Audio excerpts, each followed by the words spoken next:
2022 সালে টেট উত্তীর্ণ চাকরি প্রার্থীদের বিক্ষোভ। অবিলম্বে 50,000 নিয়োগের বিজ্ঞপ্তি জারি করতে হবে রাজ্য সরকারকে। এই দাবিতে আজ করুণাময়ী এপিসি ভবন ঘেরাও করার কর্মসূচি নেয় 2022 টেট উত্তীর্ণ প্রার্থীরা। পুলিশ তাদের আটকায় করুণাময়ী মোড়ের কাছে। আনুমানিক 80 থেকে 90 জনকে আটক করা হয়। ব্যুরো রিপোর্ট, সোনার বাংলা নিউজ টিভি।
इधर से उठाओ।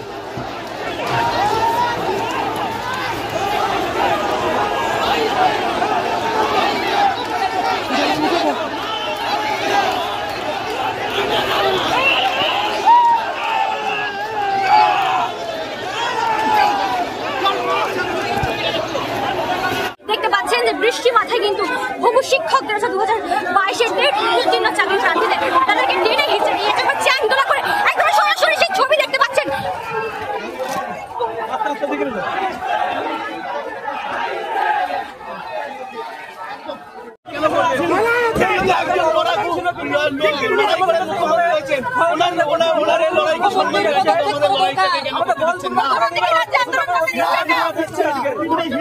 আপনারা দীর্ঘ 3 বছর অপেক্ষা করেছেন, কিন্তু এখনো আপনারা ইন্টারভিউ বঞ্চিত।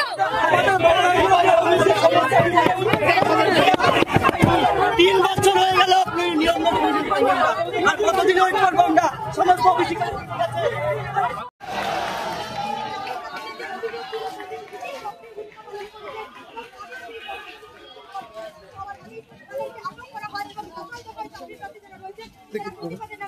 প্রথমে তারা করুণাময়ী মেট্রো থেকে বার হন এবং সেই সময় পুলিশ যখন একটি গেটে ছিল, অন্য গেটে চাকরি প্রার্থীরা বের হন এবং এইভাবে কাকে দিবি রে?